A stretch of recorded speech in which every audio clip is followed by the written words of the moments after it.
जन्म से ये डिफेक्ट होता है जो मुंह के अंदर होता है। आज हम आपसे क्लेफ्ट पैलेट के बारे में जानना चाहेंगे। क्लेफ्ट जो है डिफरेंट टाइप्स के होते हैं, लड़कियों में ज्यादा कॉमन है एज कम्पेयर टू बॉयज। कि जैसे क्लेफ्ट पैलेट है, इससे जुड़ी क्या क्या समस्याएं जो पेरेंट्स फेस करते हैं, कोई इसमें कोई मेडिकल कंडीशन भी एसोसिएटेड होती है, तो फिर इसके लिए क्या क्या ऑप्शंस अवेलेबल हैं कि जो पेरेंट्स है वो अच्छे से बच्चे को फीड करा पाए। ये बहुत ही इम्पोर्टेंट और अहम प्रश्न है क्लेफ्ट पैलेट के साथ में। फीडिंग पोजीशन भी होता है डिफरेंट इन बच्चों में, बड़े सारे टाइप ऑफ पोजीशन है। फुटबॉल पोजीशन कहते हैं, रग्बी पोजीशन कहते हैं। बोल पाएगा या नहीं बोल पाएगा, ये पता नहीं कहाँ से एक क्वेश्चन आ गया। लेट अराइवल्स हैं, जो बच्चे आप कह रहे हैं लेट आते हैं, पैलेट रिपेयर किस एज में होना चाहिए, उसके लिए फिर स्पीच का कैसे थेरेपी या काउंसलिंग कितना इम्पोर्टेंट है। 75 to 80% बच्चों को स्पीच थेरेपी की जरूरत नहीं पड़ती। सर, सर्जरी के बाद पेरेंट्स का फिर एक और क्वेश्चन है कि अब ध्यान कैसे रखें। हर कोई आने के बाद यही क्वेश्चन पूछता है। बट जैसे बच्चा घर जाता है तो फिर किन किन पोस्ट ऑपरेटिव केयर क्या क्या ध्यान रखना चाहिए। हमारे नर्सेस जो हैं और डॉक्टर्स जो हैं बार बार समझाते हैं। इतने बच्चे हैं क्लेफ्ट के साथ, उन सबको हियरिंग प्रॉब्लम, तो ऐसा है? सबको तो हियरिंग प्रॉब्लम नहीं होती है। क्लेफ्ट पैलेट एक ऊपर वाले की देन है, उसको हम चेंज नहीं कर सकते। गुड मॉर्निंग, मैं डॉक्टर गार्गी, बच्चों के दांतों की विशेषज्ञ हूँ। आज हमारे साथ है डॉक्टर करुण अग्रवाल, जो एक प्लास्टिक सर्जन है और क्लेफ्ट लिप एंड पैलेट विशेषज्ञ हैं। लास्ट टाइम हमने सर से बहुत सारे सवाल पूछे थे कि क्लेफ्ट लिप एंड पैलेट क्या होता है, उससे जुड़ी क्या क्या समस्याएं हैं, पेरेंट्स क्या चैलेंजेस फेस करते हैं, और सर ने हमें बहुत अच्छे से उन सब चीजों का जवाब दिया था। और सर से हमने बहुत डिटेल में क्लेफ्ट लिप के बारे में जाना था। आज हम सर से बात करेंगे क्लेफ्ट पैलेट के बारे में। Welcome sir. आज हम आपसे क्लेफ्ट पैलेट के बारे में जानना चाहेंगे कि वो क्या होता है और कितने तरीके का होता है। क्लेफ्ट पैलेट एक जन्मजात बीमारी है, मतलब डिफेक्ट है, बीमारी तो नहीं कहना चाहिए। जन्म से ये डिफेक्ट होता है जो मुंह के अंदर होता है। और ये बहुत सिंपल सी जानकारी है कि नाक और मुंह के बीच में जो वो पार्टीशन बनता है, जिसको हम पैलेट कहते हैं, यदि मुंह को खोल करके देखें तो जो ऊपर का पोर्शन है उसको पैलेट कहते हैं या तालू कहते हैं। ये जो है क्लेफ्ट जो है डिफरेंट टाइप्स के होते हैं। एक तो है कंप्लीट क्लेफ्ट होता है, जो सामने के दांत से लेके पीछे यूबुला तक के जाता है, जिसको कुछ लोग काका वगैरह भी कहते हैं। तो वो जो है कंप्लीट क्लेफ्ट कहते हैं, पूरे लाइन में क्लेफ्ट होती है। कुछ बच्चों में वो पार्शियल क्लेफ्ट होता है, जिसमें पूरे लाइन में नहीं होती, केवल पीछे पीछे के पार्ट में सॉफ्ट पैलेट जो होता है उसी में गैप होता है, उसको हम पार्शियल क्लेफ्ट या इनकम्प्लीट क्लेफ्ट पैलेट कहते हैं। और तीसरा होता है जिसमें क्लेफ्ट तो ऐसे दिखता नहीं है, लेकिन जो पीछे का यूला है वो दो में होता है, बाइफिड होता है या डबल होता है, और उसके सामने एक नीली सी लाइन होती है जिसको हम सब सरफेस क्लेफ्ट कहते हैं या सब म्यूकोजल क्लेफ्ट कहते हैं। उसमें पार्टीशन तो बना रहता है, लेकिन अंदर की जो मसल है, जो इम्पोर्टेंट चीज है, जो मांस होता है वो जुड़ा नहीं होता है, इसलिए उसमें फंक्शन में कॉम्प्रोमाइज रहता है, कम रहता है फंक्शन, इसलिए उसको सब सरफेस या सब म्यूकोजल क्लेफ्ट कहते हैं। चौथा होता है जिसमें क्लेफ्ट पैलेट जो है क्लेफ्ट लिप के साथ में कंबाइंड रहता है। वो बहुत कॉमन है। Cleft lip, alveolus and palate, उसको complete cleft of lip and palate कहते हैं, वो काफी कॉमन है। और ये जो क्लेफ्ट पैलेट है, यदि देखते हैं तो ये लड़कियों में ज्यादा कॉमन है एज कम्पेयर टू बॉयज। जबकि क्लेफ्ट लिप जो पहले हमने बताया था कि क्लेफ्ट लिप जो है लड़कों में ज्यादा होता है। तो ये जो है एक सिचुएशन है जिसमें पैलेट जो है वो गैप रहता है। उसके कारण बड़ी सारी डिफरेंट समस्याएं होती हैं। जैसे आपने पूछा कि क्या क्या प्रॉब्लम्स एसोसिएटेड। सर, मेरा यही क्वेश्चन था कि जैसे क्लेफ्ट पैलेट है, इससे जुड़ी क्या क्या समस्याएं जो पेरेंट्स फेस करते हैं, कोई इसमें कोई मेडिकल कंडीशन भी एसोसिएटेड होती है, कुछ और जैसी चीजें। तो सबसे ज्यादा समस्या है क्लेफ्ट पैलेट का, जब वो बच्चा पैदा होता है तो फीडिंग की प्रॉब्लम होती है। तो क्योंकि मुंह के अंदर वो प्रेशर नहीं बन पाता, नेगेटिव प्रेशर जो चाहिए सक करने के लिए, ब्रेस्ट सक करने के लिए, वो नहीं बन पाता, तो बच्चा जो है पी नहीं पाता दूध मदर के ब्रेस्ट से, इवन बॉटल से नहीं पी पाता, क्योंकि वो सक्शन नहीं क्रिएट करता है। तो इसलिए सबसे अहम प्रॉब्लम जो है पहले दिन से होता है वो फीडिंग की होती है। और फीडिंग अच्छे नहीं होने से न्यूट्रिशन की प्रॉब्लम होती है। दूसरा एक प्रॉब्लम होती है ऐसे बच्चों में, वो है स्पीच की। That is a functional problem, क्योंकि मसल ठीक से बना नहीं है, मुंह के अंदर गैप है, तो हवा जो है नाक से निकल जाती है, वो बच्चा ठीक से नहीं बोल पाता है। चौथा होता है क्योंकि पैलेट का कनेक्शन कान से भी है, हाँ क्योंकि जी, मुंह के अंदर एक पाइप होती है जो हाँ, दोनों को कनेक्ट connect करता है, जिसको यूस्टिशियन ट्यूब कहते हैं। यस, वो उसका फंक्शन नॉर्मल नहीं होने से हीयरिंग में भी प्रॉब्लम हो सकती है, और चूंकि न्यूट्रिशन ठीक नहीं है तो ग्रोथ में भी compromise हो अफेक्टेड सकता है। रहती हैं, तो ये सब चीजें प्रॉब्लम्स जो हैं क्लेफ्ट पैलेट के साथ में एसोसिएटेड है। एसोसिएटेड है, और ये जो है हमें हमेशा ख्याल करना चाहिए कि क्लेफ्ट पैलेट बच्चों में शुरू से उसको अच्छे से देखभाल करनी चाहिए और समय से उसका ऑपरेशन करने का प्लान करना चाहिए। आपने एक प्रश्न पूछा कि क्या मेडिकल कंडीशंस इसके Yes, साथ में जुड़ सकती yes. हैं। क्लेफ्ट पैलेट के साथ में थोड़ा सा डिफरेंस है क्लेफ्ट लिप के साथ में। यस, क्लेफ्ट लिप में उसके साथ में एसोसिएटेड प्रॉब्लम्स नहीं होती है, कॉमन नहीं है, यस, यस, लेकिन क्लेफ्ट पैलेट के साथ में कुछ एसोसिएटेड प्रॉब्लम्स जुड़े हुए हैं, हाँ जी। जिसको हम सिंड्रोम्स कहते हैं। यस, वो काफी कॉमन है, ऐसा नहीं है कि बहुत रेयर है, कम से कम नहीं तो 15-20% बच्चों के में सिंड्रोम्स होते हैं, सिंड्रोम्स हो सकते हैं। एक तो होता है पायरो रॉबिन सिंड्रोम, यस, जिसको कहते हैं, या पायरो रॉबिन सीक्वेंस कहते हैं, टेक्निकली ज्यादा साउंड ये है। उसमें चिन छोटा होता है, सांस लेने में तकलीफ हो सकती है। यस, दूसरा होता है Van der Woude syndrome, yes, जिसमें वो लिप में वो छेद होते हैं। ऐसे बहुत सारे सिंड्रोम्स हैं जो कॉमन पेरेंट्स के लिए जानकारी के लिए उतना इम्पोर्टेंट नहीं है, लेकिन ये सिंड्रोम्स एसोसिएटेड हैं, और काफी बच्चों में हार्ट में डिफेक्ट हो सकता है, VSD हो सकता है, ASD हो सकता है। तो ऐसे काफी सारे सिंड्रोम्स जो है क्लेफ्ट पैलेट के साथ में जुड़े हुए हैं, जो क्लेफ्ट लिप के साथ में हम डिस्कस नहीं किए थे, उसका संबंध बहुत कॉमन नहीं है। सर, जैसे अभी आपने बताया कि बच्चों के ऊपर वो रूफ नहीं होता है मुंह में जो ऊपर है, तो जिसकी वजह से सक्शन क्रिएट नहीं हो पाता है, वो सक नहीं कर पाते हैं, तो फिर इसके लिए क्या क्या ऑप्शंस अवेलेबल हैं कि जो पेरेंट्स है वो अच्छे से बच्चे को फीड करा पाए? ये बहुत ही इम्पोर्टेंट और अहम प्रश्न है क्लेफ्ट पैलेट के साथ में। इसके बारे में तो बहुत लंबा चौड़ा डिस्कशन हो सकता है, भाषण दिया जा सकता है, डिस्कशन किया जा सकता है, लेकिन बेसिक जानकारी ये जानना चाहिए कि पेरेंट्स को उसके लिए तैयारी करनी पड़ेगी। उसके लिए जानकारी चाहिए कि उसमें क्या क्या न्यूट्रिशन की प्रॉब्लम होती है, क्या क्या फीडिंग प्रॉब्लम होती है। चूंकि हमने पहले बताया है कि उसमें सक्शन नहीं बन पाता है, तो कोई भी अप्लायंस जो सक्शन क्रिएट करने की जरूरत है वो काम नहीं आएगा। तो इसके लिए स्पेशल बॉटल्स हैं। एक लंबा निपल का बॉटल होता है जिसमें छेद बड़ा होता है, और उसमें जो मिल्क जो है सीधा अंदर तक जा सकता है। दूसरा होता है स्पून वाला बॉटल होता है, उसमें मिल्क जो है स्पून पे आ जाता है, उसको फिर डायरेक्टली दे सकते हैं। और कुछ लोगों में हम ये भी कह सकते हैं कि जो ऑर्डिनरी निपल है उसमें भी छेद बड़ा करके आप बच्चे को अच्छे से ट्रेन कर सकते हैं, फीडिंग कर सकते हैं। लेकिन कोई जरूरी नहीं है कि हर बच्चा जो है स्पेसिफिक टाइप ऑफ बॉटल से एडजस्ट हो पाए।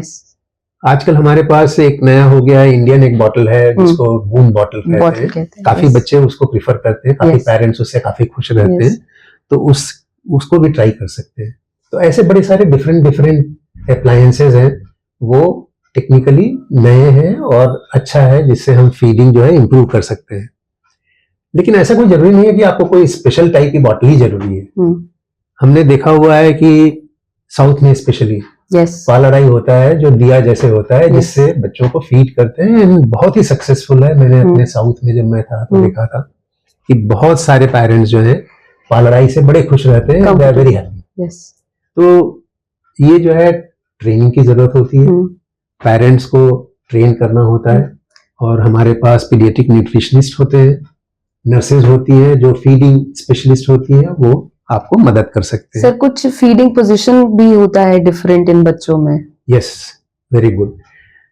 बच्चों में फीडिंग जिसको हम कहते हैं 45 to 50 डिग्री रिक्लाइनिंग पोजीशन, और बड़े सारे टाइप ऑफ पोजीशन है। फुटबॉल पोजीशन कहते हैं, रग्बी पोजीशन कहते हैं, और इसमें यही है कि बच्चा जो है ऑलमोस्ट बैठा रहे, उसको फीड करना चाहिए, ताकि जो है सीधा जो मिल्क है वो स्टमक में जाए।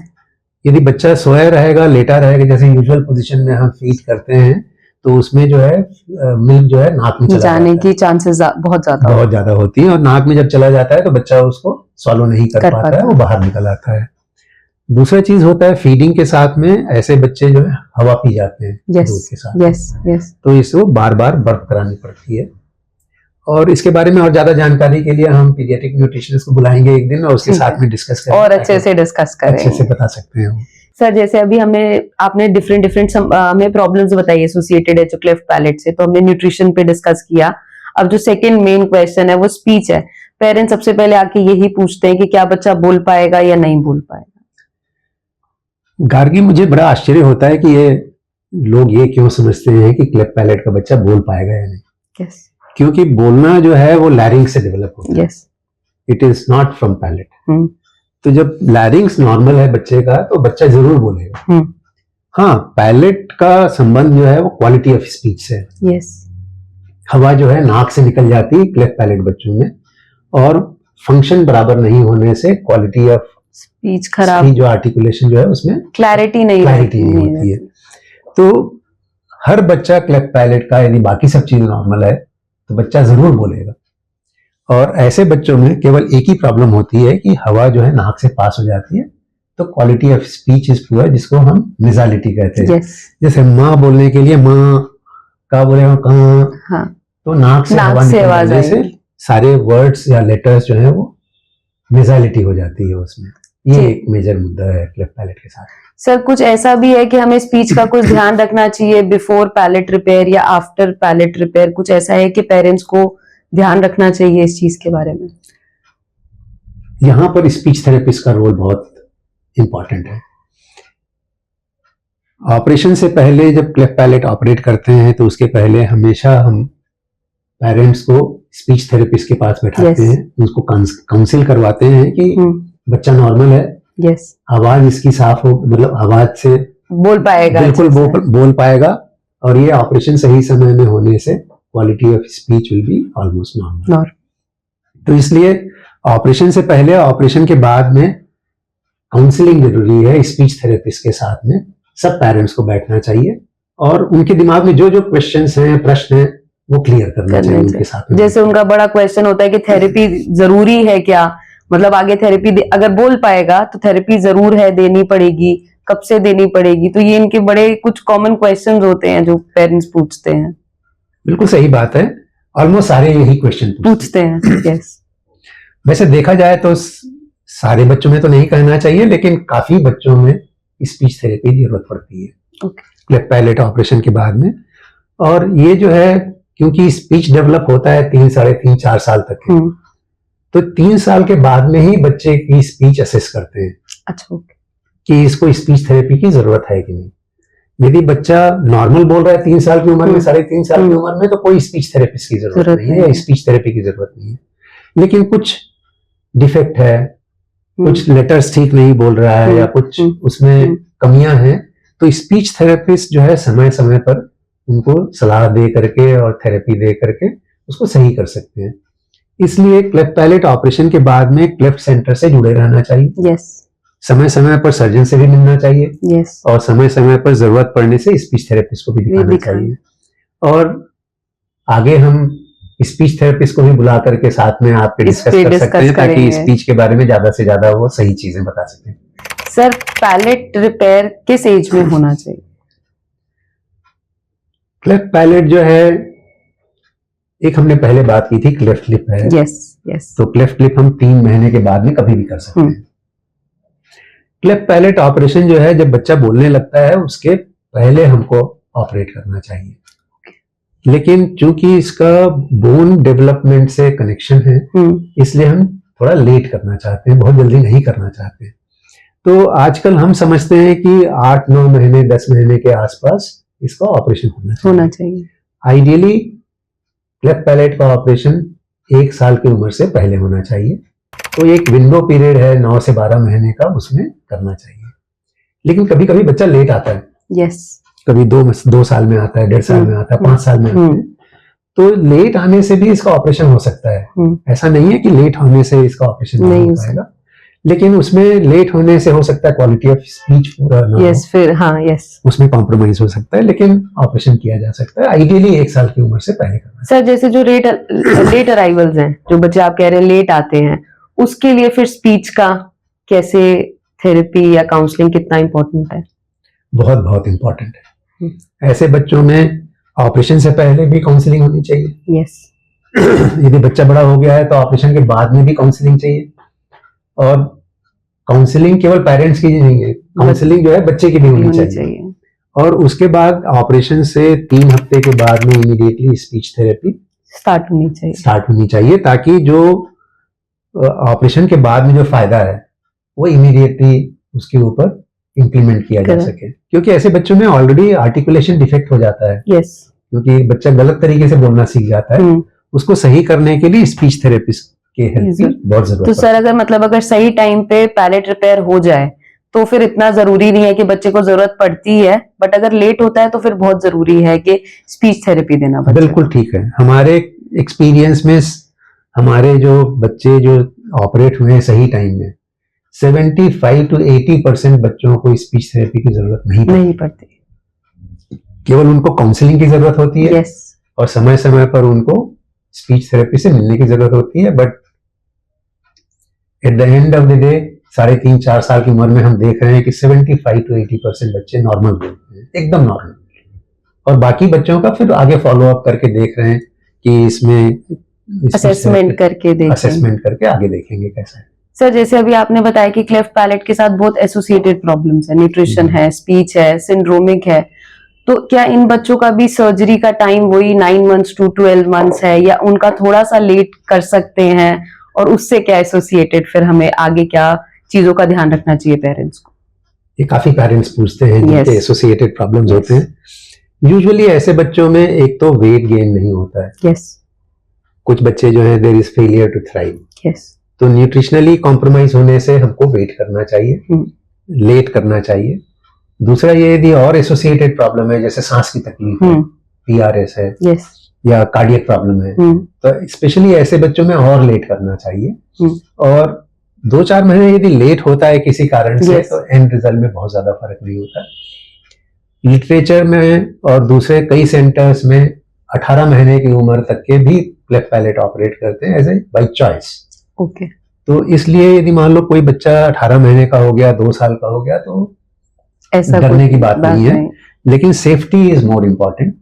So from safety point of view यदि पीडियाट्रिशियन या एनेस्थेटिस्ट कहते हैं कि हमको लेट करना है तो हमको लेट करने में कोई हर्ज नहीं है, लेकिन कोई सेफ्टी में कोई कॉम्प्रोमाइज नहीं करना चाहिए। सर जैसे अभी हमने सर्जरी के बारे में जाना, तो अब हम उसमें क्या क्या पैरामीटर्स होते हैं जो हम देखते हैं या पेरेंट्स को क्या चीजों का ध्यान रखना चाहिए सर्जरी से पहले? जैसे क्लेफ्ट लिप के बारे में हमने बताया था, एक्जैक्टली वैसे ही इसमें होता है। क्लेफ्ट पैलेट के टाइम में एक तो है सबसे इंपॉर्टेंट चीज है कि उसका वजन बराबर डेवलप होना चाहिए, ग्रोथ बराबर होनी चाहिए। दूसरा ब्लड अच्छा होना चाहिए, 10 ग्राम से ज्यादा हीमोग्लोबिन होना चाहिए।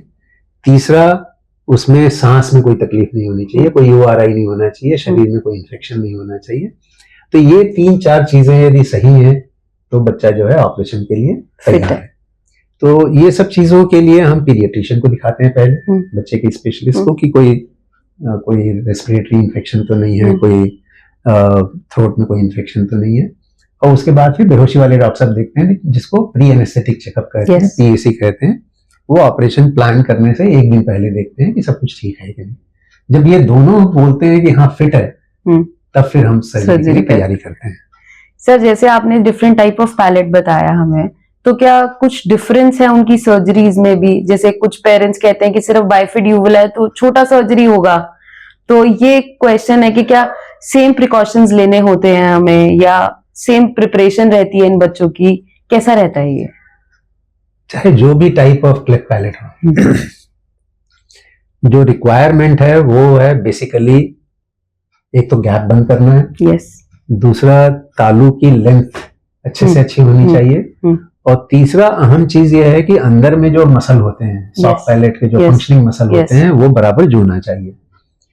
तो ये तीनों चीजों के लिए डिफरेंट टेक्निक्स होते हैं, बहुत सारे डिफरेंट टेक्निक्स होते हैं, और हर सर्जन अपना अपना एक डेवलप कर लेता है कि ये टेक्निक मेरे हाथ में अच्छा है। तो it should be left to the surgeon's choice कि कौन सा टेक्निक कर रहा है। लेकिन बेसिकली हर टाइप ऑफ क्लेफ्ट पैलेट में उतनी ही प्रॉब्लम होती है उसी टाइप का प्री ऑपरेटिव होता है, उसी टाइप का पोस्ट ऑपरेटिव केयर होता है। और टेक्निक वाइज थोड़ा थोड़ा डिफरेंट तो होता है, मैग्नीट्यूड और डिसेक्शन वगैरह कम होता है, यदि पार्शियल है तो, यदि कंप्लीट है तो ज्यादा होता है, बट बेसिक सर्जरी सेम है और उतनी ही बड़ी सर्जरी है जो, हाँ, कोई माइनर सर्जरी नहीं है, कोई डिफरेंस नहीं है, और जो रिस्क है वो भी सेम है, चाहे वो कंप्लीट हो, चाहे पार्शियल हो, चाहे सबसरफेस हो, रिस्क इससे। सर सर्जरी के बाद पेरेंट्स का फिर एक और क्वेश्चन है कि अब ध्यान कैसे रखें, जैसे जो बच्चा हॉस्पिटल में है तो यहाँ पे तो नर्सिंग केयर में है, डॉक्टर्स की केयर में है, तो हम सब ध्यान रख रहे हैं, बट जैसे बच्चा घर जाता है तो फिर किन किन पोस्ट ऑपरेटिव केयर, क्या क्या ध्यान रखना चाहिए? बहुत बहुत इंपॉर्टेंट है, इसके बारे में हमने पहले भी यूट्यूब में बोला हुआ है, लेकिन हर कोई आने के बाद यही क्वेश्चन पूछता है, और हमारे नर्सेस जो हैं और डॉक्टर्स जो हैं बार बार समझाते हैं। एक तो है न्यूट्रिशन। ऐसे बच्चों में आप पायलट ऑपरेशन के बाद में हम यूजुअली केवल लिक्विड डाइट देते हैं, ताकि उसके जो रिपेयर्ड पायलट है उसके ऊपर प्रेशर ना पड़े। कुछ बच्चों में हम जो लिक्विड नहीं एक्सेप्ट कर पाते उनको हम थोड़ा बहुत प्यूरी वगैरह फॉर्म में अलाउ करते हैं, लेकिन जब भी फीड देते हैं उसके बाद वो सादा पानी पिलाना चाहिए ताकि तालू साफ रहे। दूसरा है जो दवाइयां हैं, यूजुअली हम एंटीबायोटिक देते हैं, थोड़ा पेन के लिए पेन किलर देते हैं, और नाक साफ रखने के लिए हम ड्रॉप्स देते हैं। तो ये सब चीजें जो है समय समय पर जैसा सलाह देते हैं वैसे आपको उस डोज में उसी समय पे देना चाहिए। तीसरा चीज है कोई चोट नहीं लगना चाहिए। कई बच्चों में वो अंगूठा चूसने की आदत होती है, पूरा हाथ अंदर डाल देते हैं और फिर हो सकता है कि उससे चोट लग जाए। कुछ बच्चों में हमने देखा हुआ है वो पेंसिल और पेन मुंह में लेकर के दौड़ते हैं, गिर जाते हैं, उसके बाद फिर फट जाता है। कुछ बच्चों में यदि मान लो सुपरविजन नहीं है, भूख लगती है, थोड़े बड़े बच्चे होते हैं तो बहुत सॉलिड पी जाते हैं, खा जाते हैं। हमने इवन सॉलिड काजू को हमने पैलेट से निकाला हुआ है, जो खाते टाइम अंदर में चिपक गया था। तो ऐसे चीजों को हमको ख्याल करना चाहिए, कोई चोट नहीं लगनी चाहिए। बेसिकली हमको सुपरविजन जो है 3 हफ्ते तक के बिल्कुल ही ख्याल करना चाहिए, और 3 हफ्ते के बाद में फिर जैसे नॉर्मल बच्चे होते हैं वैसे आप खाना खिला सकते हैं। और यूजुअली ये सब दवाइयां हम 1 हफ्ते के लिए देते हैं, वैसे बहुत ज्यादा जरूरी नहीं है। दवाइयां is not important, what is important is good nutrition and care and good supervision and care. Sir जैसे अब पैलेट रिपेयर के बाद पेरेंट्स को मतलब कितनी बारी वो आते हैं, कितनी बारी आना चाहिए सर्जन को दिखाने के लिए, और किन बातों का ध्यान उसके बाद भी रखना चाहिए कि 3 वीक्स भी हो गया अगर, तो भी क्या चीजों का फिर वो ध्यान रखे आगे फॉलो अप पे? सब ये जो क्लिप पैलेट के बाद में फॉलो अप है और हॉस्पिटल विजिट है, सब सेंटर का अपना अपना एक सिस्टम होता है और हर सर्जन अपने हिसाब से फिक्स करता है। मैं प्रिफर करता हूं कि ऑपरेशन के बाद में हर पैलेट बच्चे को 5-6 दिन के बाद में देखूं मैं। सो हर पेशेंट को 1 हफ्ते के बाद देखते हैं, उसके बाद फिर असेस करते हैं कोई प्रॉब्लम तो नहीं है। सब कुछ ठीक रहा तो हम 2 हफ्ते के बाद बुलाते हैं फिर से देखने के लिए, क्योंकि तब तक ये 3 हफ्ते हो जाएगा, फिर नॉर्मल खाना पीना शुरू कर सकते हैं।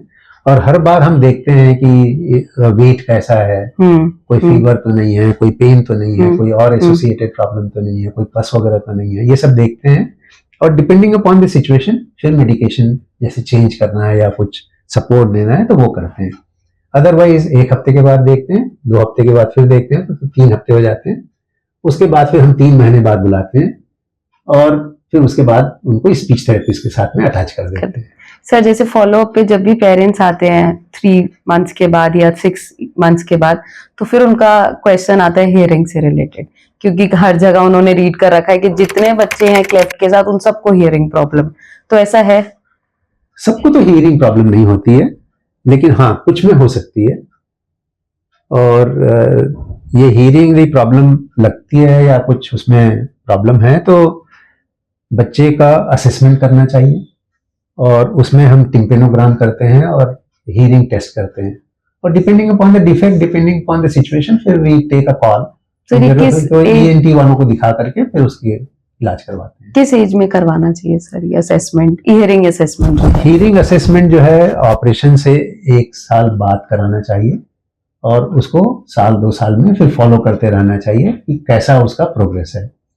यदि उसमें पानी भरा हुआ है, हियरिंग लॉस है, तो फिर उसमें ऑपरेशन करके एक ग्रोमेट डालते हैं, वेंटिलेटिंग ट्यूब कहते हैं, वो ईएनटी वाले करते हैं, वो सर्जरी हम नहीं करते। वो सर्जरी की लेकिन 1 साल के बाद के फॉलोअप्स हैं, उसके बाद ही, उससे पहले नहीं, अगर उसके पेरेंट्स पहले को जैसे लगता है। सर जैसे आपने बताया कि एक सर्जरी होती है जो 9 मंथ्स टू 12 मंथ्स की एज में होती है, बट कुछ पेरेंट्स रीड करके आते हैं कि बच्चों की मल्टीपल सर्जरीज होती है, तो सर ऐसा है कि कितनी सर्जरीज होती है या ये डिपेंड करता है किस टाइप का क्लेफ्ट है, तो इसके बारे में जानना है। ये हमने देखा हुआ है कि काफी पेशेंट के पेरेंट्स, काफी बच्चों के पेरेंट्स ये पूछते हैं कि ये एक बार में हो जाएगा कि नहीं, Yes. छेद कितना, फिस्टुला जो फिस्टुला है बनने के कितने चांसेस होते हैं। यदि सही तरीके से सर्जरी की जाए, चाहे कोई भी टाइप ऑफ क्लेफ्ट पैलेट हो, केवल एक ऑपरेशन की जरूरत होती है। एक प्राइमरी क्लेफ्ट पैलेट रिपेयर यदि अच्छे से किया जाए तो एक ऑपरेशन काफी है। यूजुअली कोई फिस्टुला नहीं बनना चाहिए ऑपरेशन के बाद में, लेकिन ऑपरेशन है, उसमें कुछ सर्जन्स के हाथ में, कुछ सेंटर्स में कॉम्प्लिकेशंस होते हैं, तो उसमें फिस्टुला बन सकता है, लेकिन उसका भी इलाज है और उसको फिर से ऑपरेशन किया जा सकता है। लेकिन बेसिकली यदि अच्छे से ऑपरेशन किया जाए तो एक सिंगल ऑपरेशन क्लेफ्ट पैलेट का इज गुड इनफ। और यदि नेक्स्ट ऑपरेशन करने की ज़रूरत है, यदि फिस्टुला नहीं है, केवल स्पीच के लिए प्रॉब्लम है और स्पीच के लिए सर्जरी है, तो 5 साल की उम्र के बाद में सेकेंड ऑपरेशन किया जा सकता है। उसको वेलोफेरिंजियल डिसफंक्शन सर्जरी कहते हैं, दैट इज स्पीच सर्जरी। लेकिन जैसे हमारे सेंटर में, हमारे हाथ में 100 में से एक पेशेंट में फिस्टुला बनता है और उसमें कोई ज़रूरी नहीं है कि सर्जिकल रीज़न से होता है, कुछ और कारण हो सकते हैं, कभी चोट लग जाती है, कभी कुछ हो जाता है, तो ऐसे करके उसके कारण 1-2% में फिस्टुला बनता है। अदरवाइज 98%, 99% बच्चे जो हैं सिंगल सर्जरी से घर चले जाते हैं। तो मतलब post operative care is very important कि अगर हमें कोई आगे का कॉम्प्लिकेशंस नहीं चाहिए तो।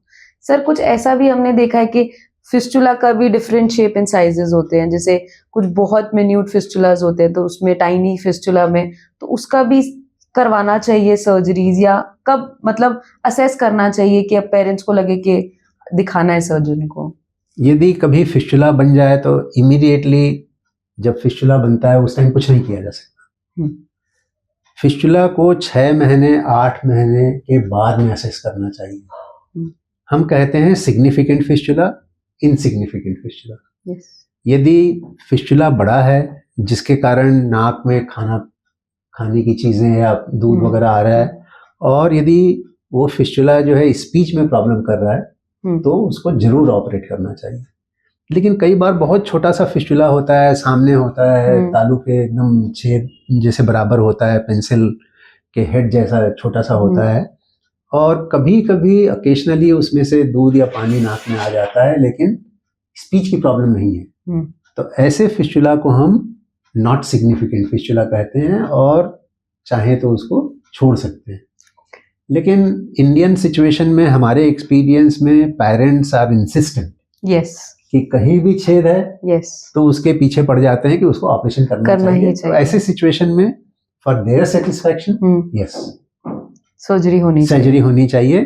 तो मेरा कहने का मतलब आखिरी में यह है कि कहीं भी फिस्टुला है, चाहे टेक्निकली आपका सिग्निफिकेंट हो चाहे सिग्निफिकेंट ना हो, फाइनली ऑपरेशन करके उसको बंद करना चाहिए।